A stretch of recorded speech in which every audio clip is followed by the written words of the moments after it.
नमस्कार, मैं प्रद्युमन जोशीला पूरे हरियाणा प्रदेश में पिछले 7 महीने से एक बात की चर्चा बड़े जोरों से है और जिसका जवाब अभी मिलने वाला है।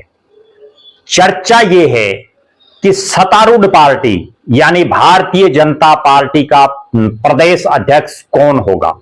मोहनलाल बड़ोली दोबारा रिपीट होंगे या उनकी जगह नए चेहरे को बनाया जाएगा।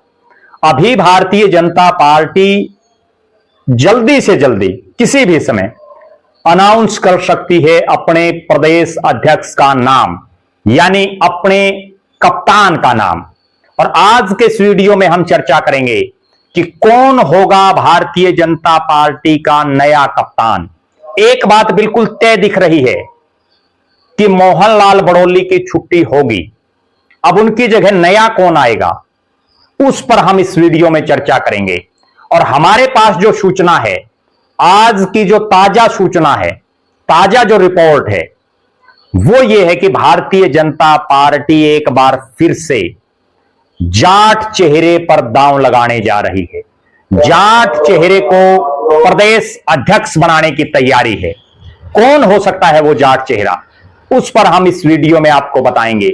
हम बताएंगे कि किस जाट चेहरे को अगर पार्टी बनाए तो उससे अगले चुनाव में पार्टी को विशेष फायदा होगा। ना केवल अगले चुनाव में बल्कि अब लगातार जितने कार्यक्रम होंगे उसमें एक अलग ही एडवांटेज भारतीय जनता पार्टी को मिलेगा। हम जितने जो जाट चेहरे दिख रहे हैं फिलहाल, उनमें से आपको यह भी बताएंगे कि इस शख्स पर मोहर लगनी निश्चित है। वीडियो को आप विस्तार से देखने से पहले आप सभी दर्शकों से अनुरोध है कि YouTube पर हमारे चैनल को सब्सक्राइब करें, बेल आइकन घंटी का बटन अवश्य दबाएं। YouTube पर हमारे चैनल को ज्वाइन अवश्य करें ताकि आपका हमें सहयोग मिलता रहे। वीडियो को ज्यादा से ज्यादा शेयर करें, ज्यादा से ज्यादा कमेंट करें। देश प्रदेश से जुड़ा हुआ कोई भी मुद्दा आपके दिमाग में हो वो भी आप हम तक जरूर साझा करें। एक विशेष बात, जो दर्शक निष्पक्ष, निर्भीक और स्वतंत्र पत्रकारिता में विश्वास रखते हैं, जो दर्शक चाहते हैं कि निष्पक्ष, निर्भीक और स्वतंत्र पत्रकारिता का हमारा यह कारवां यूं ही आगे बढ़ता रहे, वो हमें आर्थिक सहयोग जरूर करें। उसके लिए आप हमारे मोबाइल नंबर 9416674472 9416674472 पर आप गूगल पे या फोन पे जरूर करें और गूगल पे, फोन पे करके उसका स्क्रीनशॉट इसी नंबर पर आप व्हाट्सएप कर दें। हमने एक खास मुहिम चलाई हुई है। जो भी दर्शक हमारे वीडियो को ज्यादा से ज्यादा शेयर करते हैं, हमारे वीडियो को अपने सभी व्हाट्सएप ग्रुपों में, अपने तमाम साथियों तक, सोशल मीडिया के विभिन्न प्लेटफॉर्मों पर शेयर करते हैं, कमेंट करते हैं, उनका नाम हम अपने वीडियो में लेते हैं। और उसके लिए आपको करना केवल इतना है कि वीडियो को ज्यादा से ज्यादा शेयर करके उसका स्क्रीनशॉट लेके हमारे मोबाइल नंबर 9416674472 9416674472 पर आप व्हाट्सएप कर दें। अब मैं आपको जो बात बता रहा हूं कि आखिर भारतीय जनता पार्टी क्यों इस बार जाट चेहरे पर दांव लगाने जा रही है, उससे पहले आप दर्शकों की जानकारी के लिए मैं आपको यह जानकारी दे दूं कि आज तक भारतीय जनता पार्टी ने किन किन नेताओं को अपनी कप्तानी दी है, यानी अपना प्रदेश अध्यक्ष बनाया है। 6 अप्रैल 1980 को जब भारतीय जनता पार्टी का गठन हुआ, उससे पहले जनसंघ बोला जाता था। और जब भारतीय जनता पार्टी बनी, कमल के चुनाव चिन्ह की पार्टी बनी, तो उसकी हरियाणा प्रदेश में पहली जो प्रदेश अध्यक्ष बनाया गया, वो बड़ी गजब बात यह है कि वो एक महिला को कमान दी गई। और अचंभित करने वाली बात यह है कि पहली बार एक महिला को प्रदेश अध्यक्ष बनाने के बाद आज तक दोबारा किसी महिला को प्रदेश अध्यक्ष नहीं बनाया गया। हर बार पुरुष बने। वो महिला कमला वर्मा मंत्री भी रही, बड़ी कद्दावर नेता रही हरियाणा प्रदेश की राजनीति की। 1980 से 1983 तक वो प्रदेश के अध्यक्ष रही 3 साल के लिए। उसके बाद 1984 में सूरजभान को भारतीय जनता पार्टी ने प्रदेश अध्यक्ष बनाया। 1 साल तक वो प्रदेश के अध्यक्ष रहे। तीसरे प्रदेश अध्यक्ष के रूप में पूर्व उप मुख्यमंत्री, जो बीजेपी के बड़े बड़े नेताओं में प्रदेश के शामिल रहे, डॉक्टर मंगल सेन रोहतक से आते हैं। वो 4 साल तक पार्टी के प्रदेश के अध्यक्ष रहे 1986 से और 1990 तक। चौथे प्रदेश अध्यक्ष के तौर पर प्रोफेसर रामविलास शर्मा को बनाया गया 1990 से 1993 तक 3 साल वो प्रदेश के अध्यक्ष रहे और आज देखिए वो किस तरह से हाशिए पर हैं, बिल्कुल खुदे लाइन उनको कर दिया गया है। उसके बाद 5वें जो प्रदेश अध्यक्ष बने वो बने दादरी के रमेश जोशी। वो 4 साल तक प्रदेश अध्यक्ष रहे, 1994 से 1998 तक। उन्होंने लोकसभा का चुनाव भी लड़ा। उनके बेटे प्रदेश के महामंत्री रहे संदीप जोशी। उनकी पुत्र वधू अभी फिलहाल फरीदाबाद नगर निगम की मेयर हैं, सरकार में चेयरमैन भी हैं। अगर सिलसिलेवार तरीके से हम बात करें, डॉक्टर कमला वर्मा मंत्री रही, बड़ा कद्दावर नाम रहा उनका प्रदेश की राजनीति में।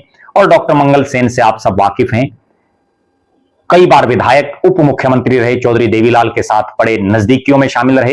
रामविलास शर्मा मंत्री रहे, लोकसभा का चुनाव लड़ा, कई बार विधायक रहे, बड़े कद्दावर नेता रहे। उसके बाद 6ठे प्रदेश अध्यक्ष बनते हैं ओम प्रकाश ग्रोवर। 1998 से और 2000 तक वो प्रदेश के अध्यक्ष रहे, कोई बहुत बड़ा नाम नहीं रहा उनका राजनीति में। 7वें प्रदेश अध्यक्ष रतनलाल कटारिया 2000 से 2003 तक 3 साल तक रहे। उसके बाद वो जो है केंद्र में मंत्री भी बने, सांसद बने, कई बार विधायक भी रहे, बड़ा नाम रहा। इस बार उनकी धर्मपत्नी बंतो कटारिया ने अंबाला लोकसभा से सांसद का चुनाव भी लड़ा था। 8वें प्रदेश अध्यक्ष बने प्रोफेसर गणेशी लाल 2003 से 2006 तक 3 साल का कार्यकाल। प्रोफेसर गणेशी लाल शिक्षा मंत्री रहे प्रदेश की सरकार में, बड़े कद्दावर। सिरसा से विधायक रहे, आदमपुर से उन्होंने चुनाव लड़ा, हार गए चौधरी भजनलाल के सामने। और उड़ीसा के राज्यपाल भी रहे बहुत लंबे समय तक।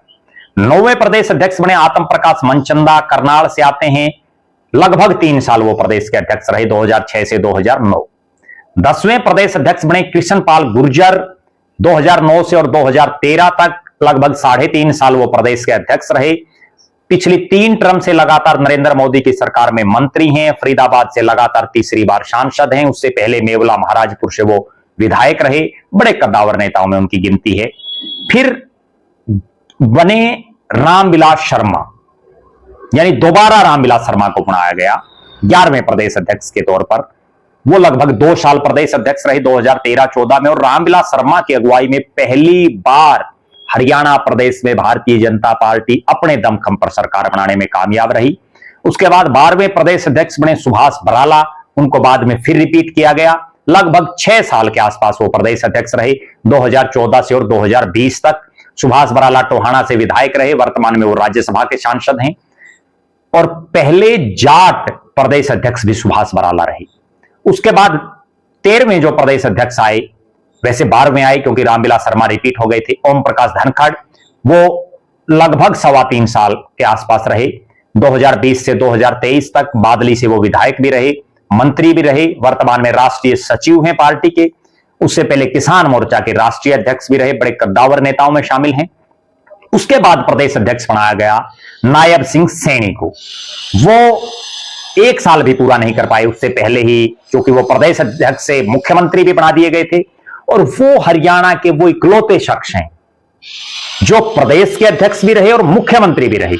दूसरी बात, एक साथ भी वो दोनों पदों पर रहे, यानी प्रदेश अध्यक्ष भी और मुख्यमंत्री भी।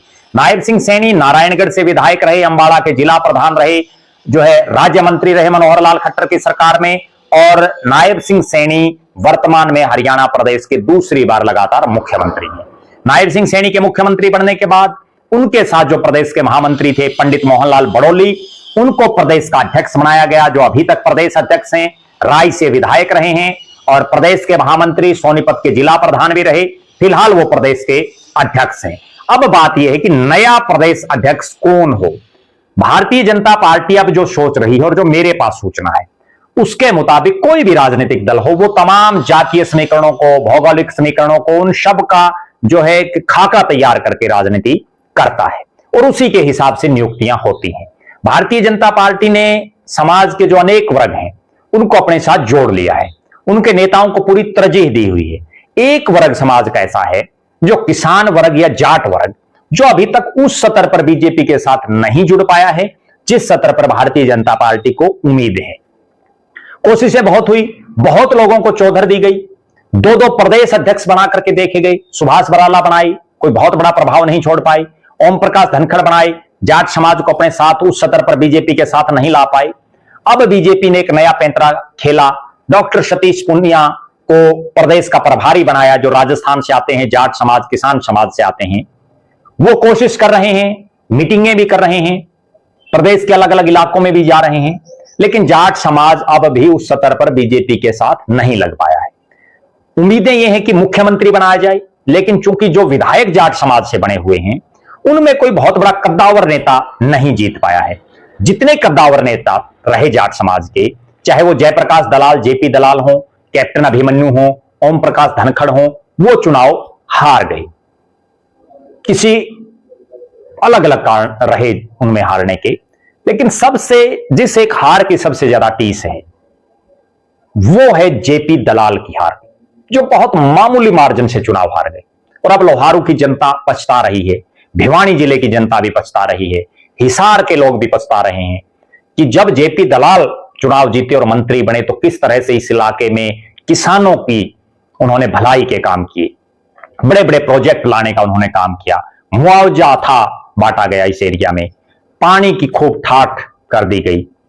अब जो है हालात और परिस्थितियां ये हैं कि आखिर वो कौन सा ऐसा शख्स है जो किसान और जाट समाज को बीजेपी के साथ जोड़ सके। बीजेपी की भी यही कोशिश है, क्योंकि सच्चाई यह है कि मात्र 22,000 वोटों का अंतर है बीजेपी और कांग्रेस में। अगर वो 22,000 वोटों में से 11,000 वोट उस साइड शिफ्ट हो जाते तो बीजेपी की सरकार नहीं आनी थी। और बीजेपी को यह भी मालूम है कि बहुमत से मात्र 2 सीटें ऊपर है, यानी 46 सीटें चाहिए बहुमत के लिए, 48 हैं बीजेपी के पास। और लोकसभा में भी 5 सीटें हार चुकी है बीजेपी।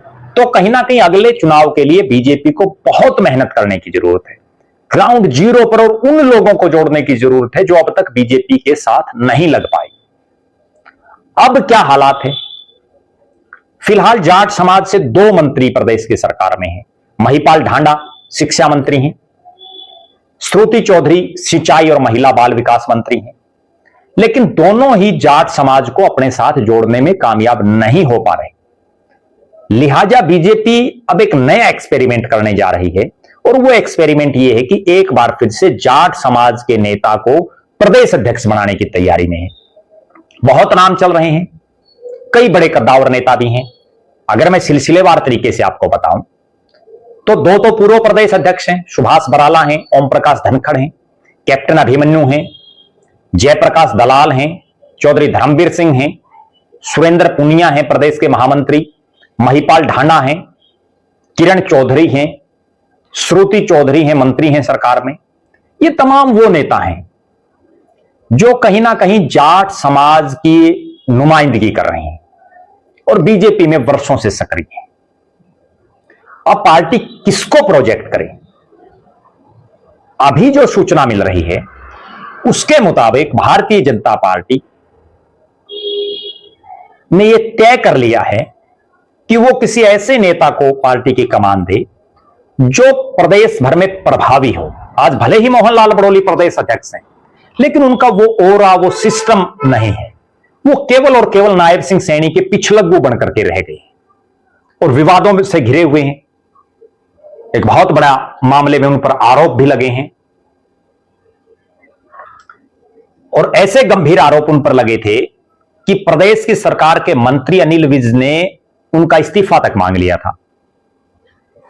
अब जो हाल है कि वो कौन सा जाट नेता हो, पहले मैं आपको सब की बारे में थोड़ा थोड़ा बता देता हूं। सुभाष बराला प्रदेश के अध्यक्ष रहे, वर्तमान में राज्यसभा के सांसद हैं, टोहाना से विधायक भी रहे, लेकिन खुद का वजूद टोहाना के बाहर नहीं बढ़ा पाए, कोशिश ही नहीं की। हालांकि धन्ना भगत के जयंती के 2 कार्यक्रम करवा करके उन्होंने अपने आप को साबित करने का प्रयास किया कि वो जाट समाज का बीजेपी में आवाज उठाने वाले नेता हैं। लेकिन बीजेपी में जो जाट समाज के लोग हैं वो तो उनको एक्सेप्ट कर सकते हैं, बाकी लोग अभी तक उनको अपना नेता मानने के लिए तैयार नहीं। और वो बुरी हार भी हुई है। एक लॉजिक ये भी कि अगर जनाधार देखें तो देवेंद्र सिंह बबली ने जेजेपी की टिकट पर उनको बुरी तरह से हरा दिया, 50,000 से ज्यादा के आसपास। फिर हम बात करते हैं ओम प्रकाश धनखड़ की, बादली से बुरी तरह से हार गए, पिछला चुनाव भी हार गए, केवल 1 चुनाव जीत पाए, और दादरी में तो बड़े बुरी हार उनकी हुई, लोकसभा में भी हारे। और बादली के अलावा प्रदेश में उनका भी कोई लंबा चौड़ा राजनीतिक सिस्टम नहीं है। तीसरा नाम है कैप्टन अभिमन्यु, वित्त मंत्री रहे, लेकिन लगातार 2 चुनाव हार गए। आप देखिए ओम प्रकाश धनखड़ लगातार 2 चुनाव हार गए, सुभाष बराला पिछला चुनाव हारे, इस बार वो राज्यसभा में थे, चुनाव नहीं लड़ा, अगर लड़ते तो पक्का हारते और बुरी तरह से हारते। कैप्टन अभिमन्यु 2 चुनाव एक रामकुमार गौतम के मुकाबले हार गए और एक जस्सी पेटवाड़ के मुकाबले हार गए। बड़े व्यवसायी हैं, लेकिन नारनौंद के अलावा वर्कर हैं उनके पास प्रदेश में, साथी हैं, लेकिन उनके पास संभालने के लिए समय नहीं है, लोगों के सुख दुख में ही नहीं जाते। बहुत से ऐसे कार्यक्रम मैंने देखे हैं जहां उनको खुद होना चाहिए, लेकिन वो अपने भतीजे अजय सिंधु को भेज देते हैं। लोग कैप्टन अभिमन्यु को वोट डाल रहे हैं, अजय सिंधु को नहीं। यह बात उनको समझनी चाहिए, लेकिन समझ नहीं पा रहे। एक वो समय था जब 2004 में कैप्टन अभिमन्यु प्रदेश में बीजेपी का जाट समाज का सबसे बड़ा चेहरा था, क्योंकि उन्होंने चौधरी भूपेंद्र सिंह हुड्डा के सामने चुनाव लड़ा था लोकसभा का। फिर 2005 में उन्होंने दीपेंद्र हुड्डा के सामने बाई इलेक्शन लड़ा, उपचुनाव लड़ा लोकसभा का। बड़े नेता बन गए थे, अच्छे खासे वोट आए थे, लेकिन अपनी पैठ को, सिस्टम को संभाल नहीं पाए और केवल नारनौंद तक सीमित रह गए। और नारनौंद में भी यह हालात है कि चुनावी समय में ही ज्यादा दिखते हैं। अगला जो नाम है महिपाल ढांडा, लगातार 3 बार जीते, ये एक बड़ा कीर्तिमान उनके नाम है। पहले जाट हैं वो भारतीय जनता पार्टी के जो लगातार 3 बार जीते हैं पानीपत ग्रामीण से। मंत्री भी हैं, पिछली सरकार में भी थी नायब सिंह सैनी की, अब फिर मंत्री हैं।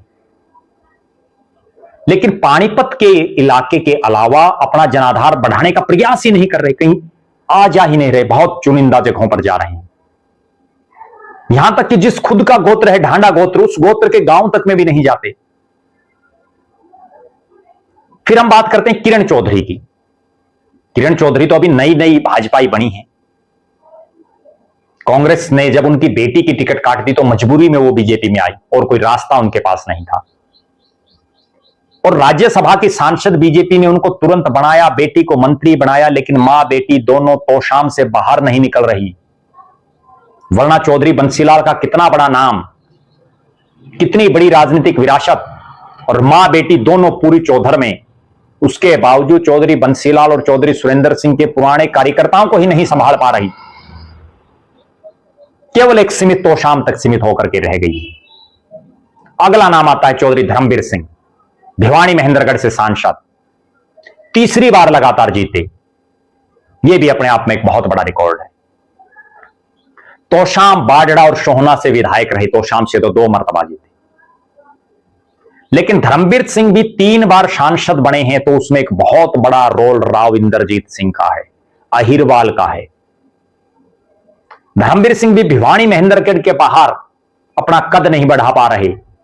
एक समय था 2000 से 2005 का, मुझे आज भी याद है, जब धर्मवीर सिंह ने समान पानी के बंटवारे की मांग को लेकर के एक बहुत बड़ी यात्रा पूरे हरियाणा प्रदेश को, जो प्रभावित करने वाली यात्रा थी, वो निकाली थी। बड़ा संघर्ष किया था। वाटरमैन बोला जाता था उनको। लेकिन एमपी बन जाते हैं, उसके बाद सिर्फ भिवानी महेंद्रगढ़ तक सीमित, प्रदेश में नहीं घूम पा रहे, प्रदेश के नेता नहीं बन पा रहे। अगला जो नाम है इस लिस्ट में, वो नाम है जयप्रकाश दलाल, जेपी दलाल। लोहारू से 4 चुनाव लड़ चुके हैं, 3 बार हारे, 1 बार जीते। लेकिन सबसे गौर करने वाली बात, तीनों बार जब वो हारे, बिल्कुल मामूली मार्जिन से, बहुत कम वोटों से, और नेताओं की जीत से ज्यादा उनकी हार की चर्चा हुई, कितने कम वोटों से वो हार गए। एक बार जब जीते तो बंपर वोटिंग से जीते। मनोहर लाल खट्टर की सरकार में कृषि और पशुपालन मंत्री बने, नायब सिंह सैनी की सरकार में वित्त मंत्री बने, कंट्री एंड टाउन प्लानिंग, बहुत बड़े बड़े महकमे। लेकिन ये चुनाव मात्र कुछ वोटों से हार गए। जयप्रकाश दलाल की एक सबसे खास बात जो निकल करके आई कि बीजेपी के जितने बड़े तुर्रम खान हैं वो बुरी तरह से हारते हैं, लेकिन जेपी दलाल अगर हारते भी हैं तो बहुत कम मार्जिन से, और वरना तो वो जीत जो उनकी हुई वो बड़ी रिकॉर्ड तोड़ रही। जयप्रकाश दलाल की एक सबसे खास बात यह है कि कृषि मंत्री होते हुए और वित्त मंत्री होते हुए उन्होंने जो किसानों की सुध बुध ली, वो अपने आप में एक बहुत बड़ा उदाहरण है। पिछली बार 3 जगह जब उपचुनाव हुए, चाहे बड़ौदा का उपचुनाव हो, चाहे एलनाबाद का और चाहे आदमपुर का हो, तीनों जगह जयप्रकाश दलाल को बीजेपी ने प्रभारी बना करके भेजा। यानी उनकी जो चुनाव लड़ाने की अक्षमता है उसको बीजेपी का नेतृत्व भांप चुका है।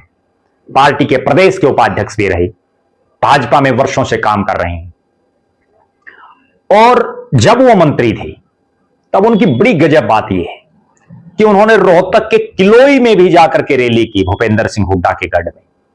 उन्होंने हरियाणा प्रदेश के अलग अलग इलाकों में रैलियां की, जलसे किए, कार्यक्रम किए, और किसानों को लेकर के उन्होंने बड़े से बड़े नेताओं को हिसार की एग्रीकल्चर यूनिवर्सिटी, चौधरी चरण सिंह हरियाणा कृषि विश्वविद्यालय में जो कृषि मेला लगता है उसमें बड़े बड़े नेताओं को बुलाया। किसानों को और जाट समाज को अपने साथ जोड़ने का वो मादा रखते हैं।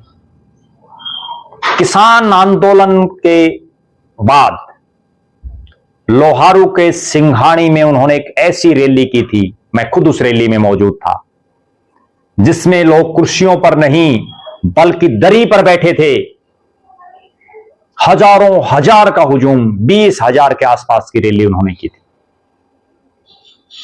चुनाव लड़ाना जानते हैं, क्योंकि वो चौधरी बंसीलाल और चौधरी सुरेंद्र सिंह की जो मैनेजमेंट का काम है, चुनावी मैनेजमेंट का, वो जेपी दलाल ही देखते थे।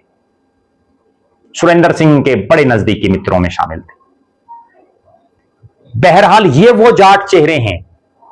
अब एक चेहरा इनमें है सुरेंद्र पुनिया, प्रदेश के महामंत्री हैं। बरवाड़ा से 2 बार पार्टी ने टिकट दी, दोनों बार चुनाव हार गए। हिसार के जिला प्रधान और प्रदेश महामंत्री के तौर पर उनकी खूब तूती बोल रही है, खूब दुआ सलाम उनको हो रही हैं। ये वो नेता हैं जो मैंने आपको गिनाए हैं, जिनमें से बीजेपी ढूंढ रही है कि किस पर दांव लगाए। मेरे पास जो सूचना है उसके मुताबिक भारतीय जनता पार्टी आज के दिन यह मन बना चुकी है कि जयप्रकाश दलाल, जेपी दलाल को यह जिम्मेदारी सौंपी जाए, ताकि हरियाणा प्रदेश का किसान वर्ग, जाट वर्ग, और चूंकि वो व्यापारी भी हैं तो समाज के अन्य वर्गों की नब्जें भी जानते हैं। एक किसान का बेटा किस तरह से व्यापार कर रहा है उस चीज को भी वो जानते हैं। लिहाजा जयप्रकाश दलाल का नाम फाइनल दिख रहा है। जयप्रकाश दलाल को बनाने से बीजेपी को क्या फायदा होगा? बीजेपी को सबसे बड़ा फायदा यह होगा कि जयप्रकाश दलाल काम करवाना जानते हैं, कार्यकर्ता के लिए लड़ना जानते हैं, कार्यकर्ता की आवाज उठाना जानते हैं और लोगों के बीच में रहते हैं। जो नेता ज्यादा लोगों के बीच में रहेगा वही तो पॉपुलर होगा, और उसमें जेपी दलाल फिट बैठते हैं। बहरहाल ये राजनीति है, संभावनाओं का खेल है, कभी भी कुछ भी हो सकता है। आज की संभावना यह है कि जयप्रकाश दलाल, भारतीय जनता पार्टी उनको अपना कप्तान बनाने जा रही है। हो सकता है कोई परिवर्तन भी हो जाए, क्योंकि राजनीति में नेता क्या पता कब क्या गोटी फेंक दें, कहां गोटी सेट कर लें, उन पर भी हमारी निगाहें बनी रहेंगी। हम हर उस नेता के प्लस माइनस पॉइंट आपको बताएंगे जो जो प्रदेश अध्यक्ष पद की रेस में दिख रहे हैं, जो लग रहा है कि इनको बीजेपी अपना कप्तान बना सकती है। आप दर्शकों का क्या मानना है? पहला कमेंट तो आप यही करें कि क्या जाट समाज को, किसान समाज को बीजेपी अपना प्रदेश अध्यक्ष बनाएगी? आपको क्या लगता है? दूसरा कमेंट यह करें कि जाट नेताओं में से किसके सिर पर बीजेपी ये जिम्मेदारी सौंपने जा रही है। आप यह भी कमेंट करें कि भारतीय जनता पार्टी का नया प्रदेश अध्यक्ष अगर जयप्रकाश दलाल, जेपी दलाल को बना दिया जाता है तो उससे बीजेपी को कितना फायदा होगा। आप लगातार हमारे साथ बने रहें। आप यह भी कमेंट करें कि कोई और नेता जो आपके दिमाग में हो, आपको यह लगता हो कि यह नेता बीजेपी के लिए फायदेमंद रहेगा, उस नेता का नाम भी आप जरूर कमेंट करें। वो चाहे किसी भी क्षेत्र, किसी भी जाति, किसी भी एरिया का हो, उसका नाम आप जरूर कमेंट करें। आप लगातार हमारे साथ बने रहें।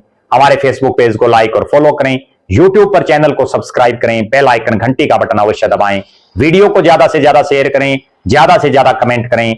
जो दर्शक आर्थिक रूप से सक्षम हैं वो हमें आर्थिक सहयोग जरूर करें। बहुत बहुत धन्यवाद। आपका अपना प्रद्युमन जोशीला।